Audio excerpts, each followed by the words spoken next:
Welcome to the Jurassic Park-Cast, the Jurassic Park podcast where guests chat with me about Michael Crichton's 1990 novel Jurassic Park, and also not that too.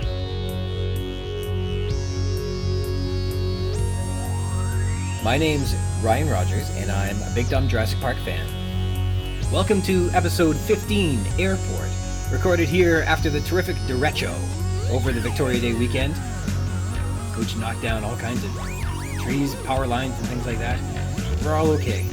On May 25th, 2022. Thanks for joining me today. A continued thank you to Christoph Oakes of Snail. You can look up his album on Spotify and Bandcamp. And today's intro is from the song T-Shirts, and the outro is Death of a Dream. Corrections today. When I said that I was sweating like a pig, it turns out apparently pigs don't have sweat glands, and thus my profuse sweating was categorically un-pig-like entirely. I've made a contribution to the Swine Anti-Defamation League and sincerely apologize for the mischaracterization of their species. When I told my cat, Indy, what, you strut around here like you own the place, name me one cat that's in charge of anything, and then she told me about another orange cat named Stubbs. And Stubbs is actually the honorary mayor of Talkeetna, Alaska. She got an extra serving of wet food as my penance, but she still doesn't get to run the place. Can you believe there's a cat was the mayor of a little town in Alaska? And finally, when I was defaming those cousins for marrying earlier, I was mistaken. Apparently, the kids of identical twins are technically and genetically speaking siblings, not cousins, so your face sure is red now, isn't it? In dinosaur news, scientists hypothesize new fossil find is of a dinosaur killed in the asteroid strike. Remember that giant asteroid that extincted the dinosaurs 66 million years ago? Well, a few scientists have found a site in North Dakota, which they have named Tanis, and in it, they hypothesize that there is evidence that the environment they're uncovering was entombed by the massive upheaval caused by the asteroid strike at the end Cretaceous boundary. Quote, the entombed remains of animals and plants appear to have been rolled together into a sediment dump by waves of river water set in train by unimaginable earth tremors, says the article about the site. They've uncovered aquatic organisms mixed with terrestrial creatures, including a somewhat mummified leg of a dinosaur, suggesting that a cataclysmic event shoved all this material together very suddenly, an event such as the famously devastating asteroid impact at the end of the Cretaceous. The article was published in advance of the BBC broadcast of a documentary that was 3 years in production, showcasing the discoveries from the site, and which was rebroadcast for North American audiences on PBS, narrated by the wonderful Sir David Attenborough, whom we mentioned in the last episode with my guest Phil Hoare. Along with the unusual mix of aquatic and terrestrial specimens and the wonderfully entombed leg, there are fish that have impact debris in their gills, a turtle skewered by a wooden stake, mammals trapped in their burrows, the embryos of a pterosaur inside its egg, and skin impressions from a triceratops, and, on top of all that, where it appears to be a fragment from the asteroid itself. Says Robert De Palma, the University of Manchester's graduate student who leads the Tanis dig, quote, we've got so many details with this site that tell us what happened moment by moment. It's almost like watching it play out in the movies. You look at the rock column, you look at the fossils there, and it brings you back to that day. Imagine that. Imagine that, being able to specifically identify an exact day, 66 million years ago. It'll be a challenging hypothesis to prove, but it will be an exciting story to follow heading into the future. In other news, the Journal of Vertebrate Paleontology published the paper First Articulated Ornithomimid Specimens from the Upper Maastrichtian Scallard Formation of Alberta, Canada, on March 7th. While some ornithomimid dinosaurs are known from the late Cretaceous, like Ornithomimus and Struthiomimus, which are known from the United States, a lack of contemporary material from Alberta has left a gap in understanding ornithomimid diversity at that time. Ornithomimids are fast, omnivorous animals from the late Cretaceous with small skulls, large eyes, and long, slender necks with toothless beaks. Their forelimbs were long and slender with powerful claws, and their hind limbs were long and powerful with a long foot and short, strong toes terminating in a hoof-like claw. Probably among the fastest dinosaurs of all time. They bore a superficial resemblance to ostriches, who were almost certainly feathered. They're known from Laurasia, Africa, and Australia, and first appeared in the early Cretaceous. The Ornithomimus specimen TMP 1993.104.1, housed at the Royal Tyrrell Museum, Consists of an articulated left forelimb, the distal half of the humerus, antebrachium and manus, as well as an articulated gastralia, the distal right antebrachium, and isolated right metacarpals and phalanges. These aren't specifically diagnostic elements for Ornithomimus, but the moderately curved non-raptorial manual unguals are diagnostic for the family Ornithomimidae, and it was likely a juvenile. The Struthomymus specimen is TMP 1998.026.1, also at the Royal Tyrrell Museum, but I couldn't find any other data on it. But it's said to be a hind limb including pedal unguals, supporting its referral to Struthiomimus. These discoveries expand the stratigraphic ranges of both species, and they provide new information about the taxonomic composition of North American ornithomimids during the Maastrichtian Age. Namely, it extends their existence from the late Campanian Age and the Dinosaur Park Formation all the way to the late Maastrichtian Age in the Scallard Formation, which constitutes about 10 million years. Right, with those corrections and dinosaur news out of the way, please let me introduce you to my special guest this episode. Joining me as a guest today is Robbie Dorman. On his bio on his website, he says he believes in horror, and when he's not writing, he's podcasting. He's playing video games or petting cats. He's the author of 10 novels, including 9 horror novels, and his latest is a Western called Burial. And he's also a podcast host of The Simpsons Show, which I love very much, The Handsome Boys Comics Hour, and The Serial Fanaticist. Please welcome the overwhelming Robbie Dorman with me today. Did you, Robbie, want to give a small synopsis of your latest novel, Burial, and where people can find it, along with things like that? Yes. Burial is it's a post-apocalyptic revenge Western. That's the shortest way I can encapsulate it. Mm-hmm. But it is about a aging lady gunslinger looking for revenge and having to get it by burying the man who wronged her in a radioactive hellscape, ensuring he gets sent to the darkest, deepest hell. It is for fans of, like, if you like Stephen King's The Dark Tower series, mm-hmm. You'd like this as well. It's my newest book, and I think it's my best. Is he buried alive? It's on. No, he's dead. That is the trick. But it's not. There's some twists and turns. It's not a. Here, I'll get. It's not. This isn't a spoiler. Yeah. But it's also a thing hard to encapsulate in a pitch, an elevator pitches. But he starts the novel dead. She's already killed him. Okay. And he's strapped to her horse, and she's riding out to bury him. This long quest she's on, and he's talking to her. Okay. So she's having conversations with this dead man, and it's puzzling out the mystery of, like, oh, is he actually talking to her? Is she crazy? You know, like things like that. But it's a way to tell the story. But I don't know. It's a really weird idea, and I hope people give it a chance. Oh, I bet you it's awesome. So for people who don't know, Robbie and I met at a secret writer's retreat out of a Chuck Palahniuk novel, where the dominant motifs of sexual deviance, desperation, social distastefulness, disease, murder, death, and existentialism all manifested itself in the writing circle's behavior, and then we did inhuman things to one another and locked ourselves into a theater, and those of us who survived are still there to this day, waiting for someone to come unlock the doors. Have you read Palahniuk's Haunted? I have. I think it's really distasteful that he wrote a book about us like that. Yeah. You know, and didn't even give us a cut. I didn't get any money. That's right. The lawsuit's still in court. Those terrible, terrible stories. I have read Haunted. Haunted's like very good. That guy's insane, and I'm glad he thinks of those things for us so we don't have to. Yeah, Chuck Palahniuk, he will just take drugs that people send him without knowing what they are. Is that right? Yeah, he's talked about it in one of his interviews. People just have, like, through the post office, have sent him random drugs, pills, and whatever. He's just like, see what happens. I'm sure he's become effectively dewormed by now, so that's good. I don't know. He's Chuck Palahniuk's a nutcase, but that's part of the charm. He is Jack's bad idea. Exactly. So what on earth made you agree to join me to talk about Michael Crichton's Jurassic Park today?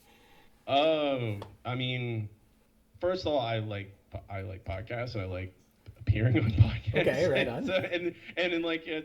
I love Michael Crichton. I love Jurassic Park. Michael Crichton was certainly a big influence on me. One of the writers I read, probably only second to maybe like to Stephen King for sure, and then maybe Dean Koontz. But those three are, like, when I was a kid, like, it's easy to forget how spoiled we are right now, and how accessible I can find dozens and dozens of horror and science fiction and genre fiction writers, and find new ones very easily just by going through, either just going to Amazon or going to a lot of different, book websites, book reviewers, and you get, oh, here's a list of recommended writers. And you're like, oh, I've never heard of this person or this person. And you go check them out. Oh, they're great. When I was a kid, there was there's a little bookstore in my mall, and there wasn't that choice wasn't there, and you don't know what to get, and you're like, oh, I grew up right when Jurassic Park hit, and I loved the movie, and then I went and read the book, and I loved the book, and I read all of Michael Crichton's books after that, and as a little young Robbie, I loved them, and I think rereading Jurassic Park, I reread a portion of it for this podcast, but I've reread Sphere, I think, last year. Right on. And it's very clear now, reading his books, like how much they influence me and how much they drive my own writing. And I'm just like, oh, give me a chance to talk about dinosaurs and Michael Crichton, I'm gonna jump on it. Right on. Do you find that when doing a horror piece that science fiction plays an important role in building a believable universe? It depends. Obviously, depends on the book. Some of my books do have it's unexplained. It's why is this entity here? Oh, we don't know. But other times, I think I was going to say, your listeners, if you like Michael Crichton, you like Jurassic Park, my Regrowth is probably my most Michael Crichton-esque book, because it takes place in a science lab in the near future, underground, run by basically a James Bond villain. But in that situation, it's about where the protagonist is a scientist who's trying to regrow limbs, and in that, I certainly take the drive of you don't obviously, and I think that's the thing Michael Crichton does so well, and it's continually stuns me whenever I reread one of his books, is it's very, very hard to interlace that it's not science. It is science fiction, but it is believable science fiction. You go, oh, that could happen. I believe that could happen in our world. And Jurassic Park is the perfect example where you go, yeah, I buy that. That could happen. And when you are building even the crazier books I write about, werewolves, I try and kind of just slide in oh, this is probably just some weird genetic aberration that these boys are born with. That's the reason they have this ability to transform, and it's certainly not explained, and it's probably such a small percentage of the population. We just haven't discovered it. But that layer of believability immerses your readers and makes them believe, and it makes you immediately buy into the world. It's not some this is our world. The world of Jurassic Park is effectively, it's our world. They just made some dinosaurs. That's right. And there's something to be said about the Green Mile was beautiful in a way that it was a real world thing, but there's just a little enough magic in it that it made you buy into it, and it made it all the more special. I know Chuck Palahniuk does that with a couple of his. What was the one? It was called Lullaby? But in any case, anytime where you can just do a little bit, it doesn't have to be totally revamping your whole universe, just this one little element that makes it possible that you can latch onto, and then it just makes so many more things possible. It's like the Matrix. All of a sudden, I can do Kung Fu or something like that. All the limits have changed, and it really opens your mind to a whole new experience. And then when it comes paralleled with an emotional moment as well, where a character is really meeting some task that's of great importance, it collides, and it's just these beautiful moments of really incredible stuff. And so this world building we were kind of talking earlier with Jurassic Park, they say, here's the groundwork. We've got this incredible new technology. We've got people who are using it irresponsibly, and that's setting into motion anything that could happen. And so it's opened up this whole new world of what could it be. And so Jurassic Park does it very well at the same time. It's really interesting. Yeah, the fact that in the book and the movie both do it, it's you don't start in the park. Yeah. You don't start with you get a little tease. Oh, dinosaurs are dangerous. Obviously, that's oh yeah, and it's like they will kill us. They don't belong here. They went extinct, and that's probably a reason that we thrived, is because there's no big giant bird lizards that are going to eat us. And it's that kind of grounded realism, but then you're like, oh, this one element of magic, and it is a kind of interlacing of like science fiction and magic, of feeling it feels magical, and like they even kind of emphasize that when they first get a sight of the dinosaurs. It's like, wow, yeah, look at this wonder, and then, oh wait, it's not, oh, just this nice giant herbivore that is, will just eat a lot of plants. It's also these terrible carnivores that are hunters and killers, and they don't know anything about humanity. And you're absolutely right that even in the book, just as you get to the third iteration, that final chapter before the scene act is it's called Welcome. And just, I mean, it's coming. I know it's coming. I've seen the movie enough times. You know exactly what to expect. You know exactly how you're going to feel. And it still does it reading in the book. You still catch it, and you're just like, oh my God. And you get goosebumps. And it's amazing how you buy into it. And they spilled the beans a few chapters even before. I was just talking with a friend about how you have Biosyn sort of saying, oh, they're cloning dinosaurs. It's and they're going to try and breed them and sell them pet food. And you're like, okay, that doesn't sound very cool at all. And so you kind of have this magic spoiled for you a few chapters before you even get there. I don't understand quite why Crichton does it, but I guess you need to have a villain there that's also got their machinations in place. But he spoils the big surprise, because we aren't told they're dinosaurs right up until that point, and then Biosyn's Dodson says, yeah, it's dinosaurs. And everybody's like, can you do that? Oh, yeah, they can do that. And then but you still get to the park, and the first one you see, and you're just blown away. Even in the text, you don't see anything. It's all in your mind's eye. Maybe Crichton does a wonderful job about not being too specific. He lets your imagination imagine something wonderful, and he just says it is wonderful, and he makes you feel the euphoria, and you don't even see what he's showing. You're seeing what you want to see, and it's incredible how he's able to lure you into that moment for yourself. It's really good. I mean, I think you ask, why he would tip his hand early and say, use the word dinosaur. Mm-hmm. I think that's the thing. You see them use the word animal a lot, especially Hammond himself. He doesn't use the word dinosaur pointedly. He's doing it on purpose, because he's trying to, he is the showman. He wants to have that big reveal. But I think part of it is, the title of the book is Jurassic Park. Mm-hmm. There is a bit of, like, as a person who has to market your books, there's a part of you that's like, man, I don't want to give away that these people are, this character is a vampire and they're dangerous. I don't want to reveal that until that one moment. But it's very difficult to sell a book about vampires without telling people that there are vampires in it. Mm-hmm. And when you have a book called Jurassic Park, and you have these subtle hints early on about, oh, there's this weird lizard this little girl finds on a beach. Oh, there's these attacks on babies. They found this sample. I think I want to say that Crichton is basically just like acknowledging that, okay, I don't think you're stupid. I know there's dinosaurs here. Mm-hmm. And I think he does want to set up that big villain. And he probably just went, there's no way on earth that they wouldn't say the word dinosaur in this meeting. Yeah. I can't get around it. And I want to set up the evil corporation, or I would even say the more evil corporation.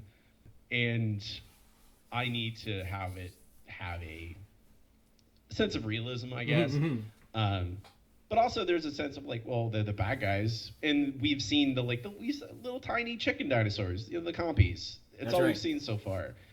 And we don't know what dinosaurs are there, theoretically. So, there's a big difference between having a little tiny chicken dinosaur versus a Apatosaurus or Brachiosaurus, whatever. I forget which long neck dinosaur that is, but they're a bit of both. Depends if you read the book or see the movie. I guess that's true. Yeah. Well, it's interesting in that if you don't know a lot, you know that there's going to be dinosaur, but you're not sure what it is, and you see this character at the very beginning who's been attacked. He's had his femoral artery slashed. He's got a rotten smell on him from being bitten, and he's surely going to die. And the Hoopia and the raptor, all of these mysterious superstitions are going around. And so you get this idea, oh my God, there's something significant that is perhaps supernatural that's living on these islands. What is it? What is this monster? What is this ghost that is harming people? And then you're right. The next dinosaurs we get are chicken-sized little bird chirping little things. And you know, is this the same thing that we need to worry about? And so maybe there is a tease about what is, because it's always this idea of what does the monster look like? What is the deadly unknown that's out there that you're not sure what you're facing off against? And so it is interesting. Even if you knew it was a dinosaur, you think, well, this one doesn't look very scary. And there's that idea that should we be scared of these things? And to be fair, I will say that I think that I remember growing up, the velociraptor now in 2022 is ubiquitous. Everyone, because of Jurassic Park, everyone knows the velociraptors. Of course, T-Rexes when you're a little kid, but well, before Jurassic Park came out, before it was a thought, everyone knows T-Rexes. Yeah. Obviously, T-Rexes. Big deal. Land Before Time, even. But when velociraptors weren't part of the zeitgeist. People didn't really, dinosaur nerds do about velociraptors. But the average person, they didn't really, there was no thought of what's a velociraptor? And they were built this idea of this deadly hunter, very smart, and how scary they are is built up in Jurassic Park. Yes. And nowadays it's just like, oh, velociraptors, yeah, they're lumped in right alongside the T-Rex. T-Rex is big and menacing. Velociraptors are menacing because they're fast and smart and they work together. But at the time, no one knew what a velociraptor was, and Jurassic Park basically taught us that, oh yeah, these are really dangerous animals. And I think when you see that guy, in the very early in the book, oh, it's a backhoe, it's an industrial accident, it's not a terrible dinosaur. Your mind doesn't go to, at least it didn't before them. It's hard to remove ourselves from the knowledge we have now about its build up of the velociraptor and clever girl and all that stuff.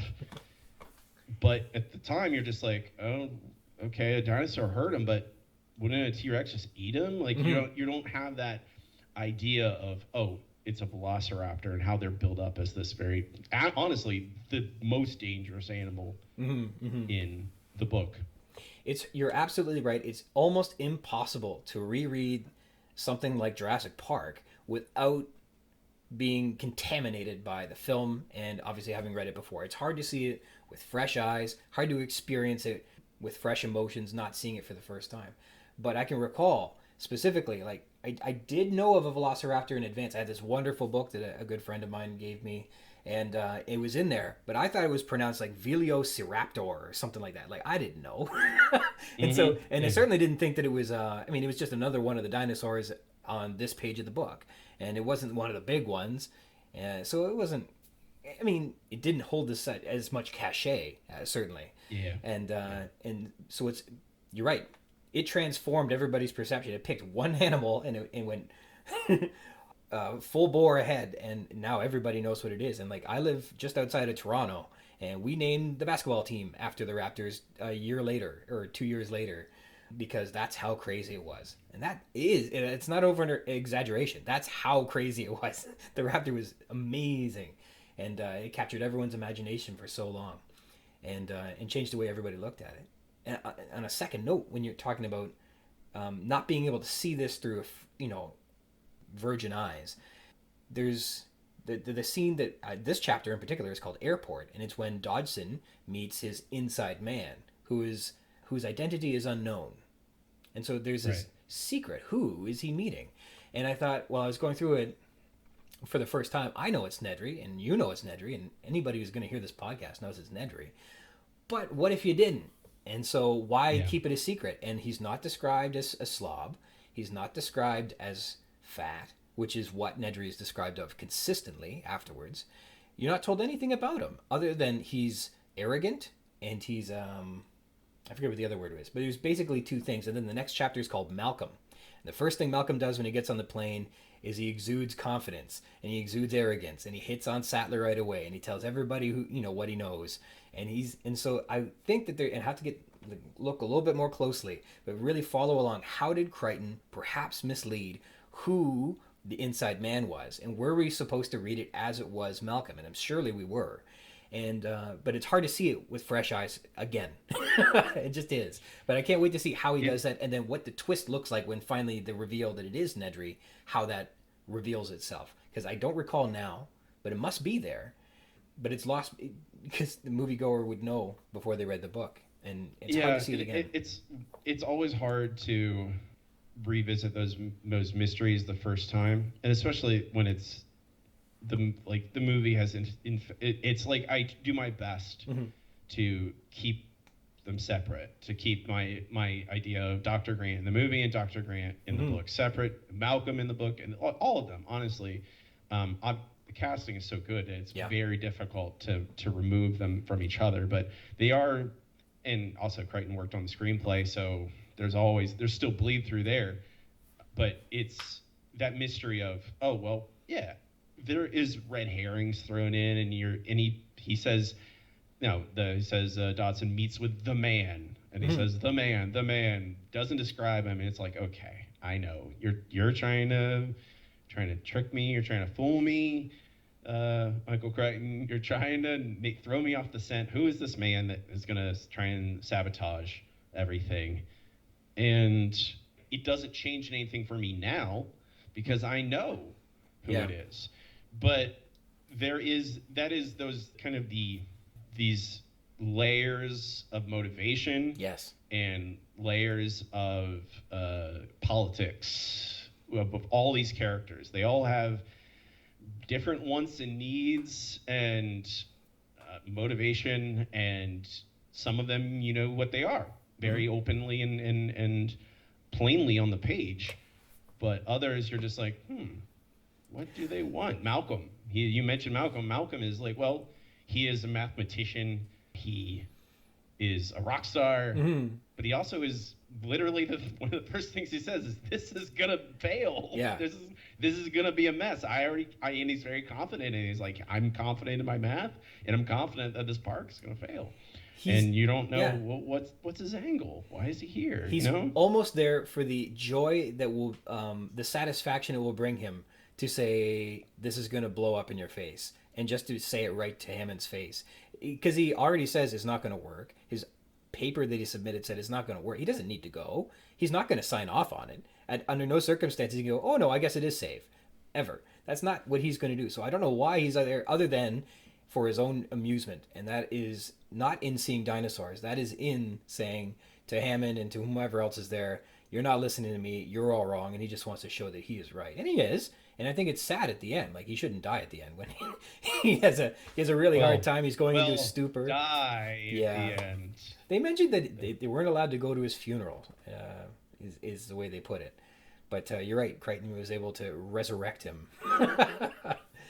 I mean, of all the characters, I think I've gotten to the point in my life where if I really, really like a character and they die, and they retcon it, I'm like, okay, that's fine. Yes. I like Malcolm a lot. He's a good character. He's a lot of fun. And I find it relatively believable. It's you're getting a little tangential, but the retcon of him being alive, living through. I haven't read Lost World in quite a while, but I'm pretty sure I recall it's very much like, well, I was nearly dead. It's like I did almost die. It was a close call. Oh, I get it then.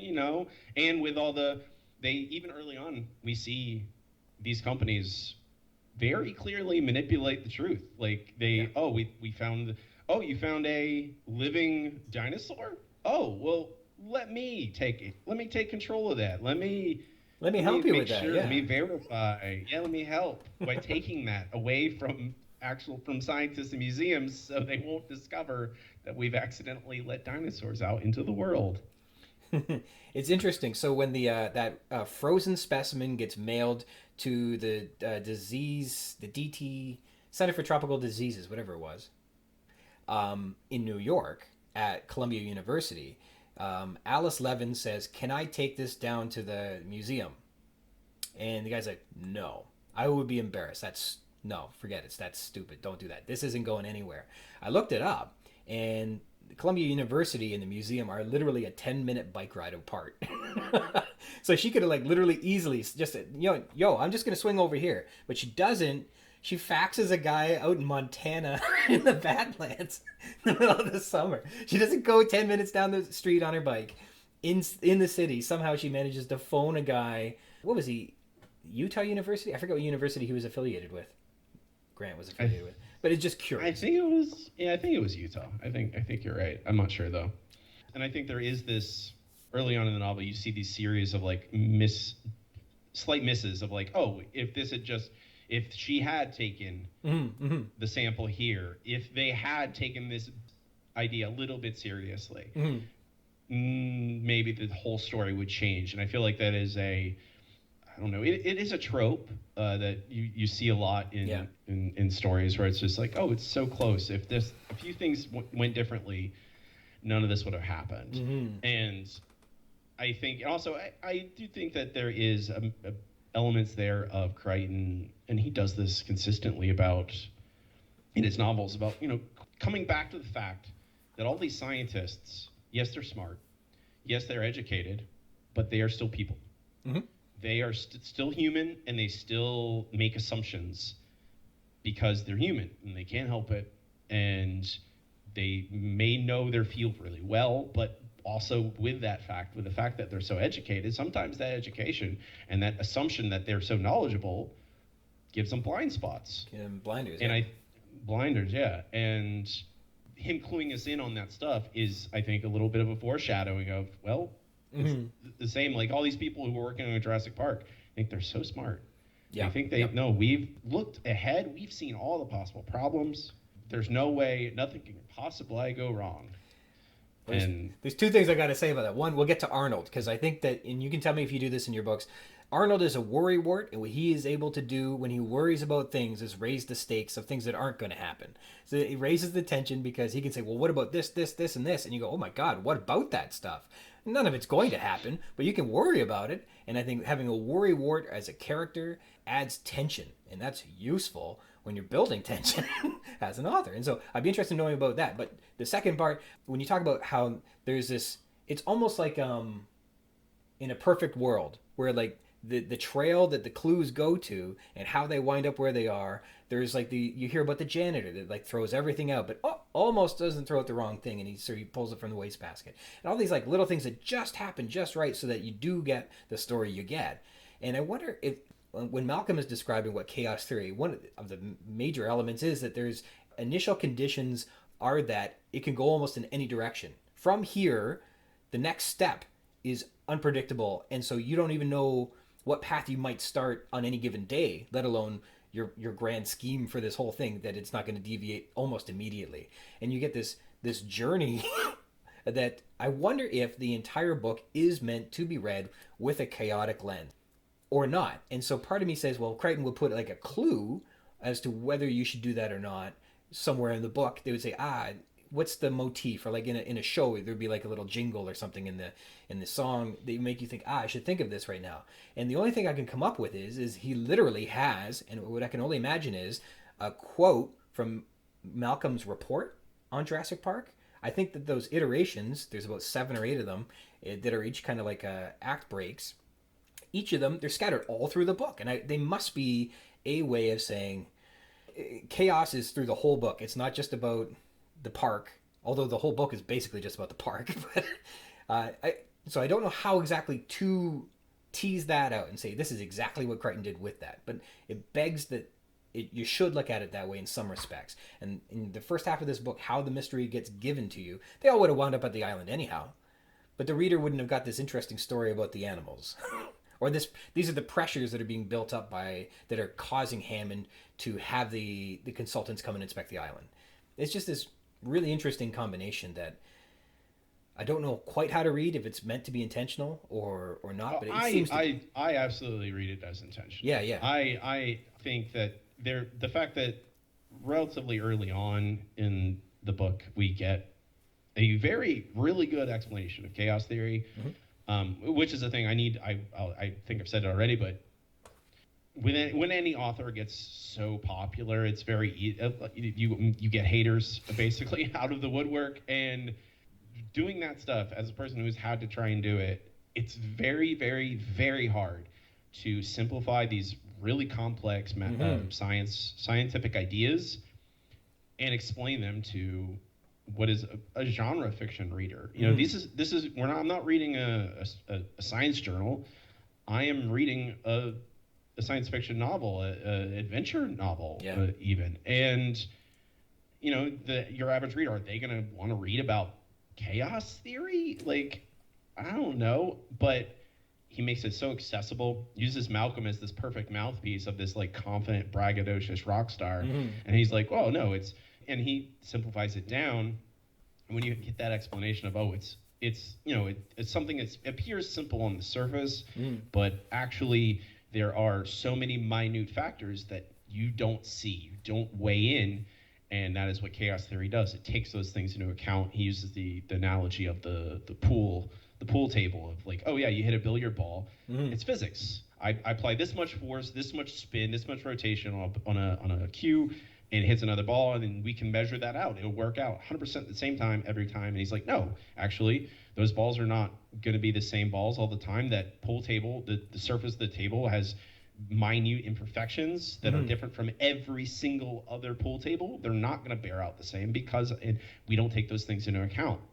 And the fact that we see all these things, these moving pieces, and it appears relatively simple of like, oh yeah, we have this park and we've done this process and we've built all these safeguards to keep the dinosaurs in, and they have the lysine contingency and the fact that they can't lay eggs, they're all the same gender. Like, it's all those, you're like, oh, okay, well, yeah, they clearly thought this stuff through. But then this stuff early on about, oh, well, there's already dinosaurs outside the park. Yeah. You know, they're actually dangerous.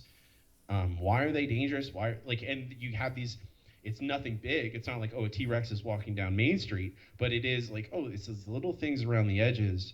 There's already signs of failure. There's already that, and that is it. It's building tension. It's building that worry about like, oh, well, what is that then? If we're going to this park and we're seeing these beautiful giant dinosaurs, it's magical, like this. But why? What about that guy that at the beginning who went to the clinic? They helicopter him in through the rain. What happened to him? Oh, it's just a backhoe. Oh yeah, but the doctor was very sure that it was an animal attack, and enough that hurt, and took pictures, but then the camera stole, and you're like, oh, all these little things. And it's very much like, oh, the system has already broken down, that there is already, it is not breaking, it's not, it might break down more, but it's already started, and chaos theory has already taken effect. It's already, you're already seeing those little tiny things start to wobble. And I think that is, I think it is absolutely purposeful. And I think Crichton does tip his hand by titling the act breaks that way. I think it is clearly like, you know, this is not literary fiction, so it's not like, oh yeah, we have to delve into the prose to try and figure this stuff out. But it is very much like, oh, well, no, I can see it. You can, and if you read it closely, I don't think there is I think it's more of on a macro level than a micro level. But I do think it's there. He's tipping his hand. He's saying, oh no, this is, if you look closely, and if you reread the book and reread the book again, you're like, oh, okay, I get it. Malcolm is basically explaining the novel to me. Malcolm is telling me this is what's going to happen in the book. And I think I love that. I think that is, I love books that do that, where there's always a character who's like, no, this is what's going to happen. And everyone's just like, no, you're crazy, Malcolm. Come on. Like, there might be problems, but then you're like, oh no, Malcolm was right. Oh God. And it's always like this confident, annoying, like Malcolm. I love Malcolm, but he's also can be, annoying. And you're like, oh man, he's right.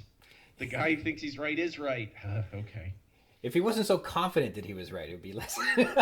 Yeah, exactly. I mean, Crichton uses those characters a lot because they are a good voice. They serve that role very well, like explaining these kind of complicated science things to to your audience. So, and he does enjoy, also Crichton does enjoy giving these people their comeuppance. Malcolm gets brutally injured, so it's very much like, oh, well, yeah, he's really smart, he's really right. Didn't stop a dinosaur from killing him. You know, the dinosaur still attacked him. He's not invincible. So when you spend so much time invested in developing horror stories and making characters go through obviously horrifying gauntlets and things like that. What were some of the when you say that Jurassic Park in some respects influenced how you approach what you do and what you write? Were there elements of the book that represented horror in a way that was most to your taste, or are there other examples of things that you would use that you've seen Crichton use in your own writing that make a big difference? Like some of it is not even necessarily like, I don't know, construction of prose or anything like that. Some of it is just like, well, he's writing genre fiction. This is so easy to read. It is short chapters divided up, and they always end on relatively big dramatic story beats, or like, oh, a reveal, even if it's a little tiny reveal. It's not necessarily like, oh, look at that. And like sometimes it is. It's like, oh wow, there's a dinosaur and it's gigantic. But sometimes it's as simple as like, oh wow, you see what is it? You see Dodson and the shadowy board just going, okay, we're gonna do it. And you're like, oh, and it's just that simple. Like you see choices being made, and they always chapters end that way. And I write that way. I write short chapters relatively. I write punchy stuff that I try and get is page turners, so to speak. But it's really just like, I want to make the story exciting to read. And I don't think Crichton engages in it like, oh, I need to end the chapter here so I can make it more like, it's more like, well, no, I think you get in, you get out. Yeah. You say exactly what you need to say. You include only the juiciest, most interesting stuff. And then you move on to the next thing. Dodson he's not that much of a main character. He's more of just he's a guy who gets Nedry where he needs to go.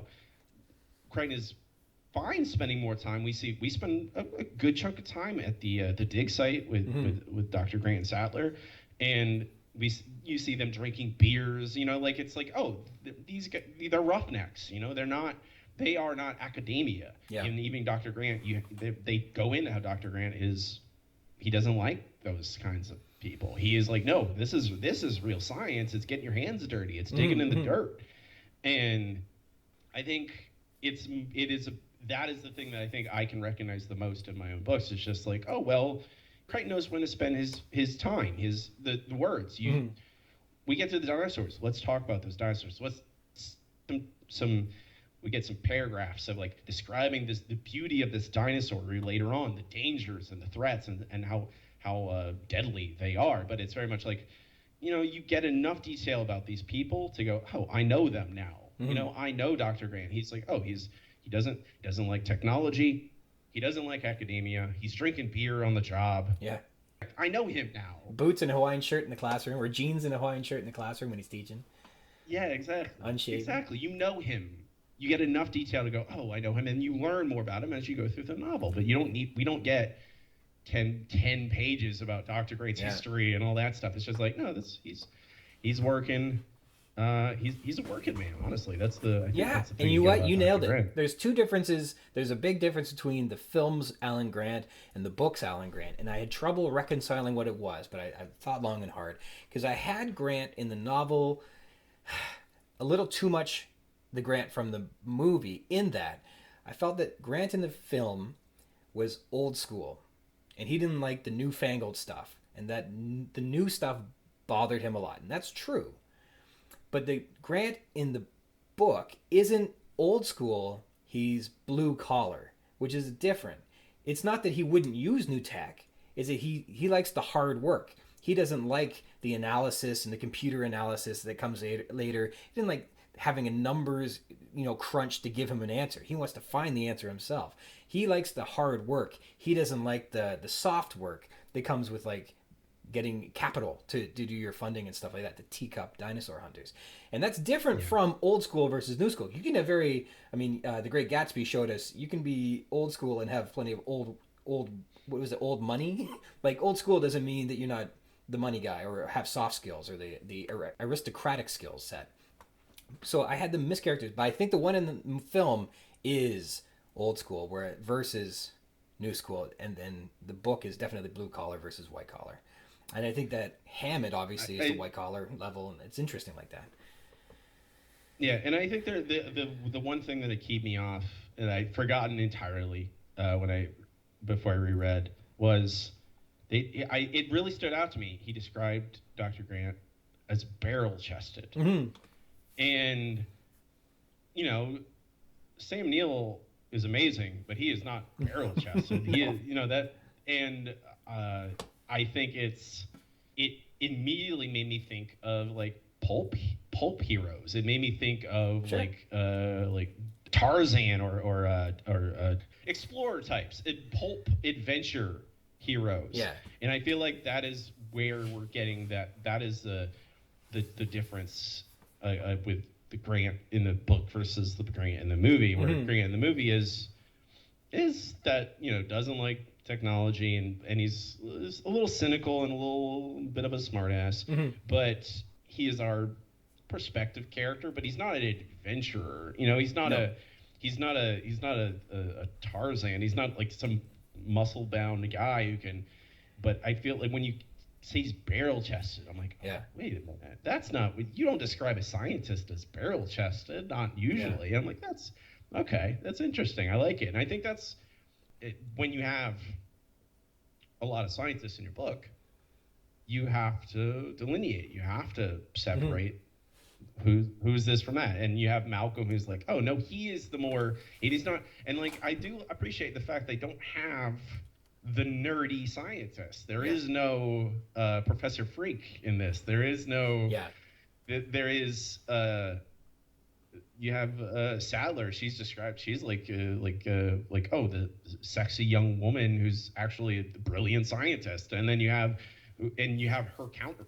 Frankly, Dr. Grant is her counterpart. Like, he's the burly adventurer scientist. But then you have Malcolm, who's wearing all black, and talks very confidently and is a rock star. And it's I think that's another thing I latched onto as a nerdy kid to Crichton in general, is like his scientists are not just, they're not Urkel, you know, they're not that stereotype.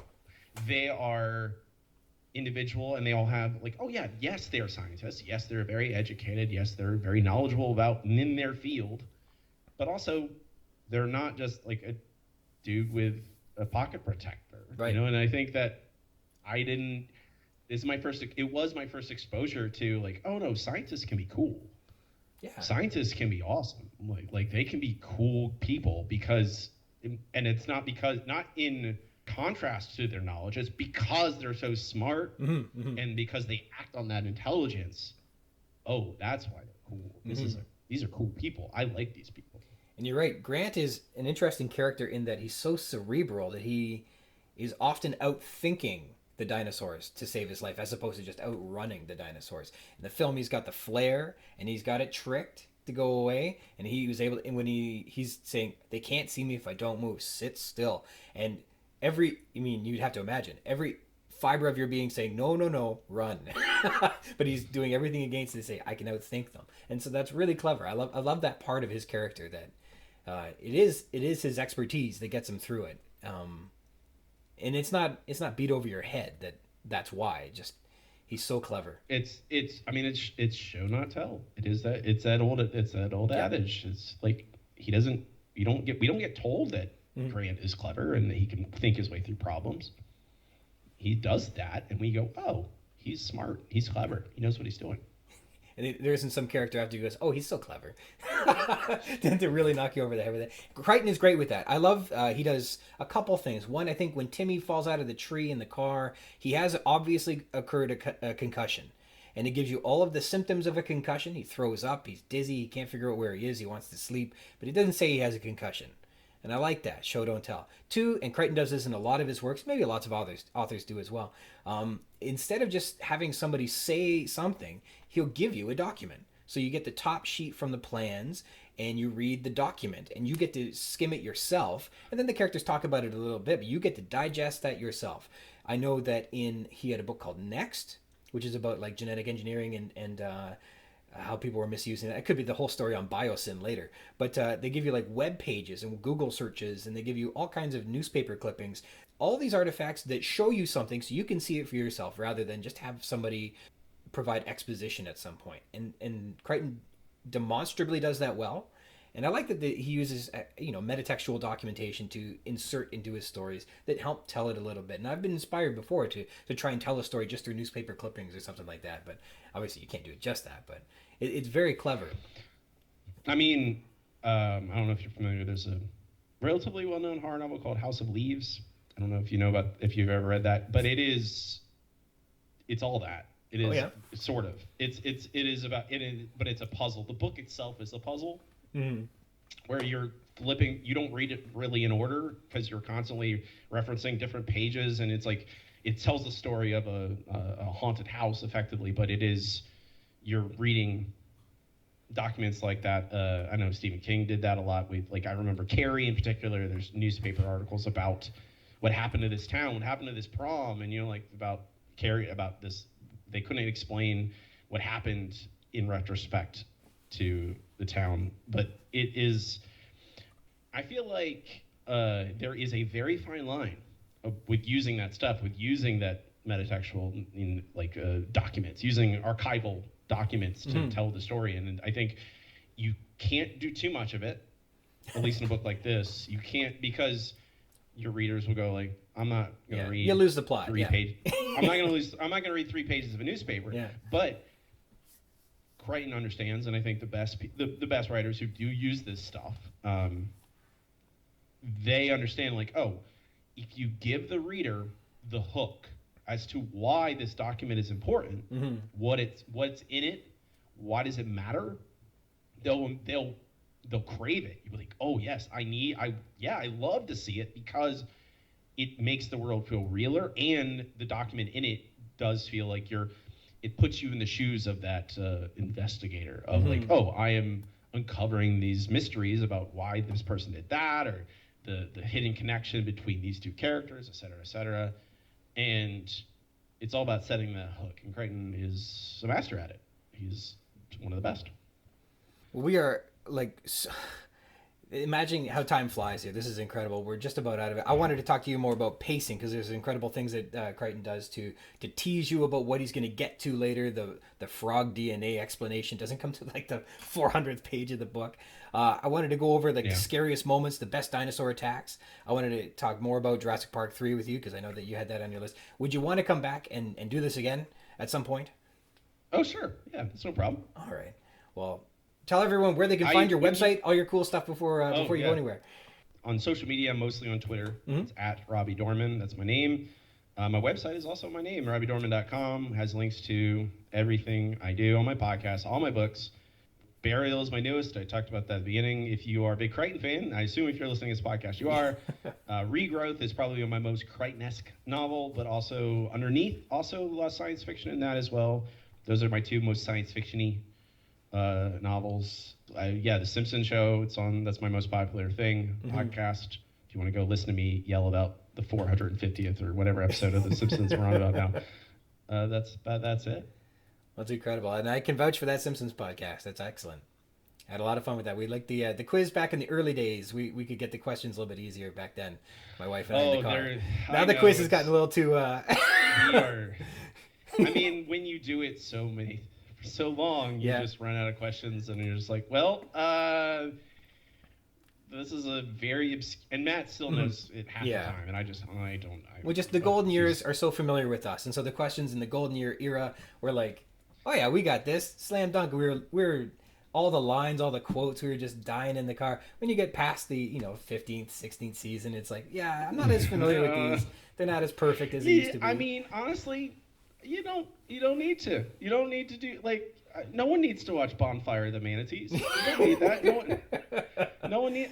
I am doing it just because I'm a stubborn, bullheaded, crazy person. But the average person never needs to watch Marge into the Manatee Man? Like, why? You don't need that. It's fine. It's fine. Have you enjoyed the latest season? Have they gotten back? If they aren't great, at least they're far more character centered than they ever were. Yeah, season 33, the past couple seasons actually. 32 was decent. 33 has been decent, and I say decent because that's like an average. But there are some there have been legitimately good episodes this in season 33. Lisa's belly is the one that stands out to my mind because it's one I'm a sucker for Lisa episodes. It is character focused and it tells like a legitimate like about accepting your body and stuff like that, which I think is a great message. And there's a couple episodes. There's a two-parter called A Serious Flanders, part 1 and 2, which are like aping prestige television. I think they do a really good job, and it's a lot of fun.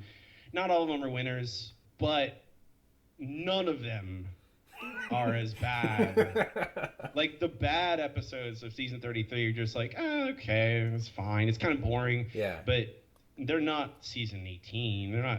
There's no Homer blaming DUI on Mars. There's not episode like it's none of that. It's no there's not manatees that just come up. Even though the last episode did have an octopus. But even that is way more interesting than the bonfire. That is the thing that I do wish people like. They are getting better, and I think they're trying at least. I think that's the primary like they're trying. Which is all I really want. Yeah. Please just try. Well, and for our sakes, yes, it's made it all the more worthwhile. Well, thanks so much for being on here. Continued success with everything. It's been incredible, and I look forward to having you back one of these days. We'll see what happens.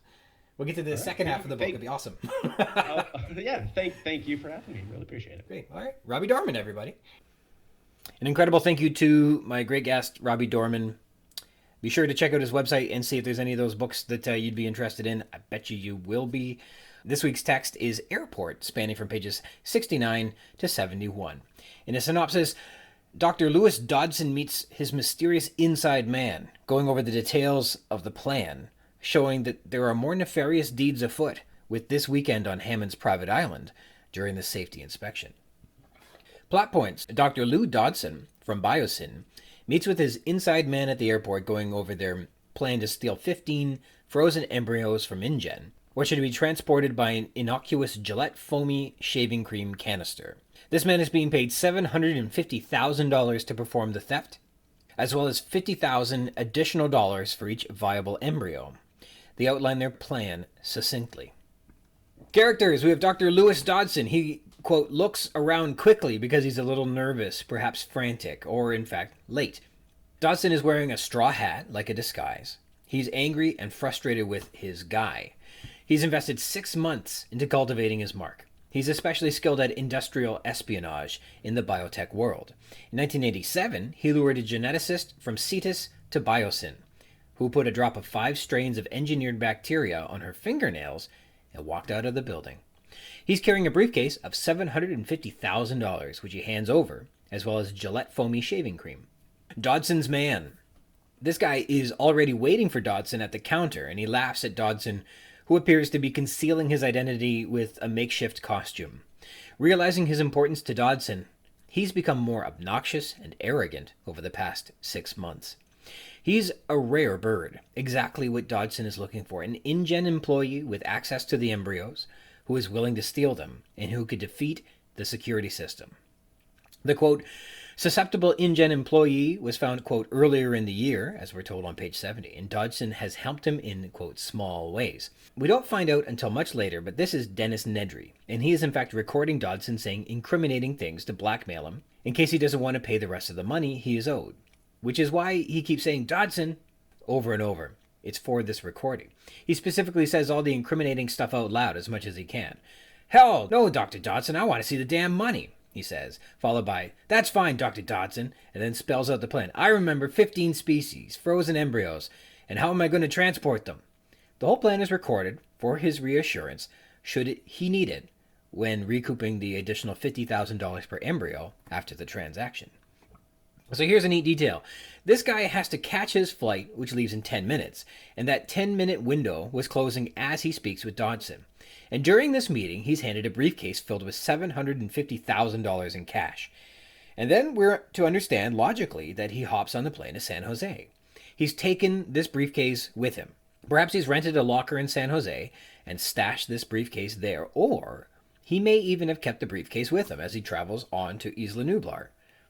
It's likely this mysterious figure is carrying a briefcase full of cash with him onto Isla Nublar. Nothing more of the cash is ever spoken of, so we don't know, but probably he would want to keep that with him, or at least have taken very special care of it. If you've read this book, seen the movie, we know who the Inside Man is, but for the purposes of letting Crichton build his mystery, let's leave him unidentified, beyond what I already said, so we can track this mystery and see how Crichton plays it up going forward. And spoiler alert, I don't think he does much with it. In terms of other things, we have InGen. InGen presents a tougher challenge to Dodson, who is usually doing industrial espionage quite well, because the samples aren't microscopic bacteria, but instead frozen embryos, which are much more difficult to sneak out the door. InGen guards its embryos with the most elaborate security measures. We have a couple different localities. The departure building of the San Francisco airport.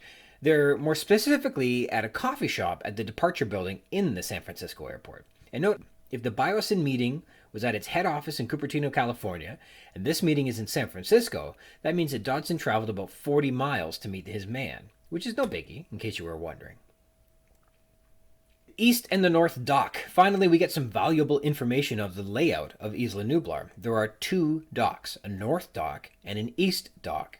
This may be important later in terms of the ship's island departure lanes. As we'll discover, they spot the ship while they're on the south end of the island near the volcanic fields and the stegosaur paddock.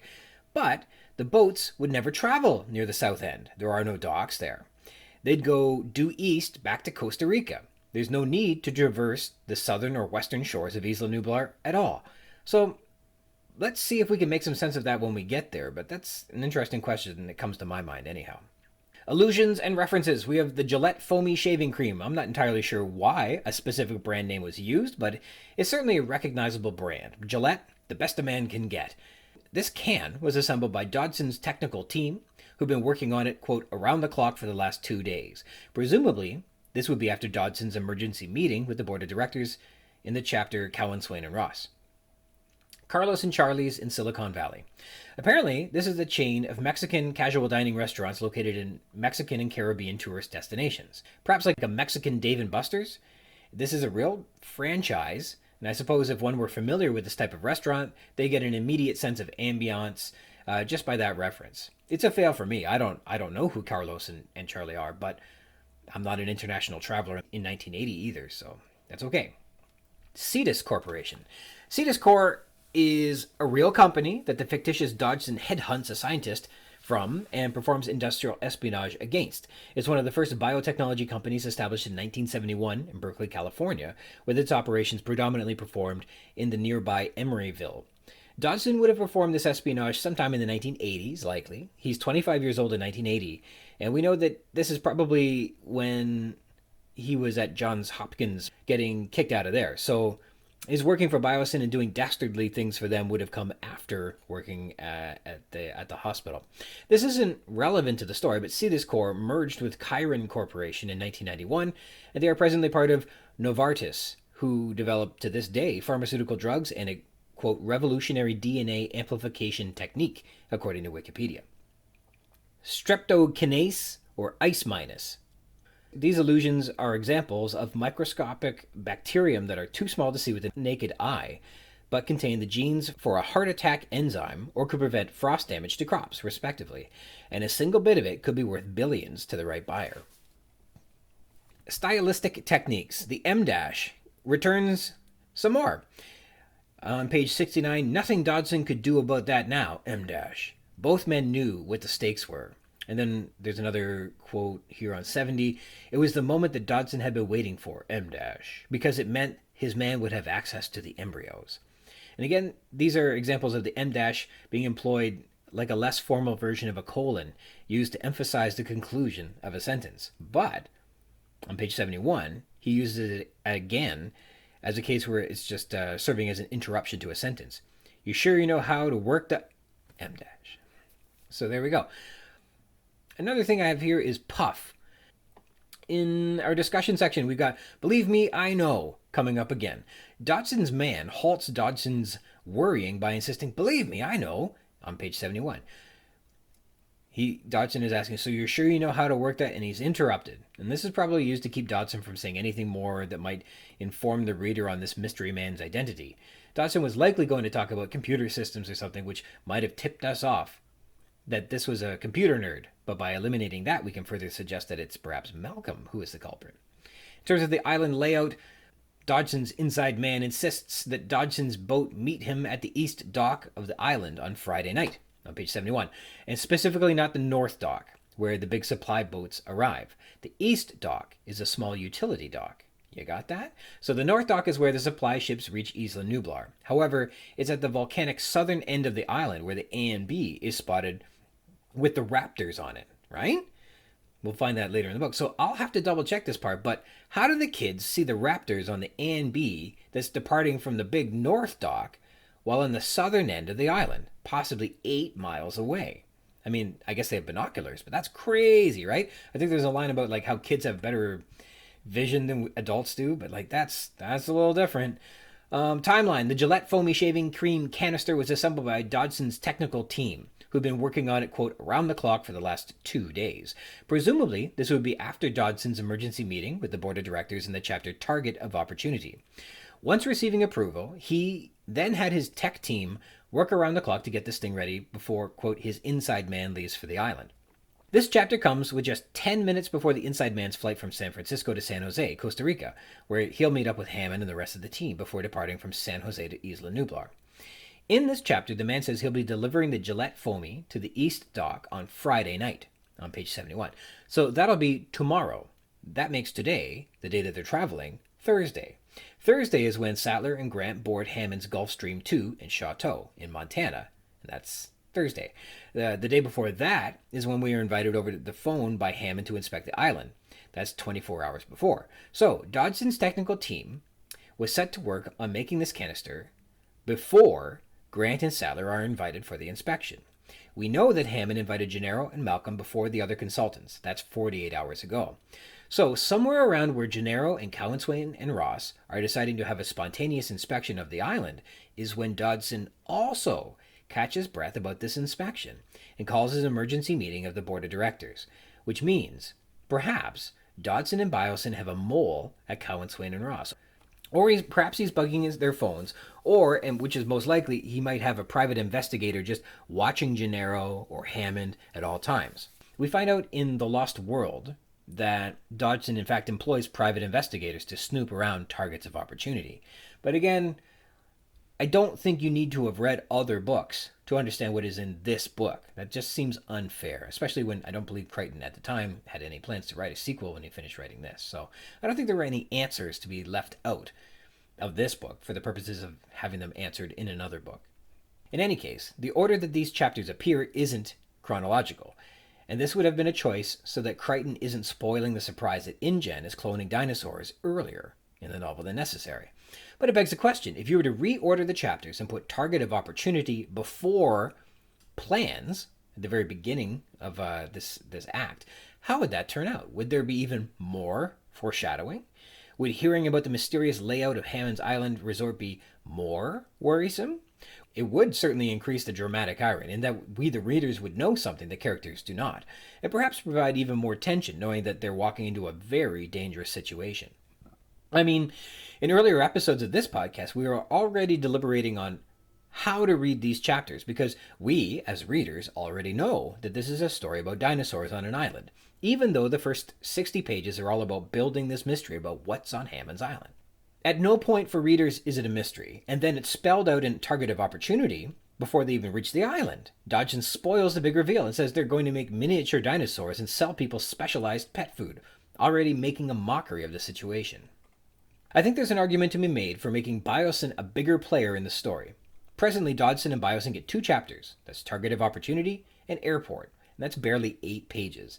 And a brief mention in Skeleton when Bob Morris introduces Dodson kind of anecdotally. But if Crichton had put Target of Opportunity ahead of this act, it could have really driven home the calamities that are about to befall our heroes, raising the tension and raising the stakes. Note that the mystery man believes he'll be back in San Jose probably by Sunday, he says on page 71. And on Sunday morning, he insists in the San Jose airport that the rest of his cash be handed to him. Dodgson's man. Why is Dodgson's mystery man identity kept a secret? I wouldn't have kept him a secret myself, but perhaps this was a matter of pacing where we're just trying to get to the island without introducing any new characters and backstories when it could be done later. Perhaps we're to believe that the inside man might be anybody? Could the inside man be Malcolm? All we're really told about Dodgson's man is that he's become more obnoxious and arrogant over the past 6 months. And then the next chapter is called Malcolm, where he is performatively obnoxious and arrogant, and he's spelled out to be entirely antithetical to the concept of the park. He detests the entire project, openly, happily. Did you read the story believing that Malcolm might have been Dodgson's man? Now, I don't recall that ever being a consideration for me, but perhaps that's where spoilers or knowing what's going to happen and who people are in advance takes the element of surprise out of your reading of the text. We can talk about it in the next episode that will be about the next chapter, but I think Crichton has specifically designed this shadowed identity to imply that Malcolm is the inside man, and then there's the great unveiling later on. Now, I might have missed a lot of misdirection that totally flew over my head the first time I read it, but let's see how Crichton writes Malcolm and see if we get a surprise twist when Nedry is revealed or not. Weighing in, Dodson argues that bioengineered DNA is weight for weight the most valuable material in the world on page 69. Well, that's almost a joke, because of all things that are valuable, it may be literally the least massive thing that you can patent and sell. It almost goes without saying. There are a few smaller things that you could possibly make for profit. So weight for weight, it almost has to be the most valuable commodity in terms of value and total mass, right? But it bears mentioning, I suppose, for if nothing else, the rhetorical statement that biotech is valuable, and in this case, hard to protect against misuse or misappropriation because it's so portable and transmissible. Elaborate security measures. InGen guards its embryos with the most elaborate security measures, we're told on page 69. Well, they're already on an island 100 miles off the west coast of Costa Rica, fairly isolated, with minimal staff members on the island. I guess there's a mention that also a security guard actually stands by during the tour behind a locked door on an island where there are no visitors, barring this one exceptional day that a tour is being given to an ad hoc group of safety inspectors, and only authorized personnel are on location anyhow. So it's already on a truly remote, inaccessible location. It's said that they run the entire park with only 20 people. So there are 20 people relative to a small classroom worth of people. And those are the only people approved to be kicking around on this remote, inaccessible island anyhow. And there's armed security stationed at the control room doors? Like, what 20 people have you decided to let on this island? In any case, they're well secured, and it feels like overkill, right? And compare that the embryos, which are potential dinosaurs, how well they are protected, whereas their actual dinosaurs aren't really protected. They're escaping the island. Why are the embryos surrounded with the most elaborate security measures, but the dinosaurs themselves are just in fences and moats? I don't know. In building a mystery, we've now segued from the mysterious little creatures and critters that are biting children and moved on to the identity of Dodson's man. All we right now know is he's obnoxious and arrogant. That's all there is to it, and he will be joining our heroes on the plane. Well, that's it for this episode today. Thank you to everybody who is tuned in to listen. Thank you so much to Robbie Dorman. Once again, check out the Simpsons show podcast. That's a wonderful way to spend an hour each week. I want to sign off today also by thanking you for joining me. If you want to read along in the book and add some thoughts about what we've been discussing on the show, or be a guest on the show and chat with me about anything you like about Jurassic Park, you can do that by connecting with me at ryansrogers@gmail.com. If you'd like to be a guest, drop me a line and we can try and set something up. We can rehash, or tear down, or gush over and chit-chat about any part of the book, or also not the book, all you like. Jurassic Park-Cast is a part of the Spring Chicken's banner of amateur intellectual properties, including the Spring Chicken's funny pages, Tomb of the Undead graphic novel, the Second Lapse graphic novelettes, the Infantry, and the worst of them all, the Capers. You can find links to all that baggage in the show notes, or by visiting the schickens.blogspot.com, or finding us on Facebook at facebook.com/springchickencapers. And me, I'm on Twitter, by me, RogersRyan22. Thank you dearly for tuning in to the Jurassic Park-Cast, the Jurassic Park podcast, where we talk about the novel Jurassic Park, and also Not That Too. Until next time.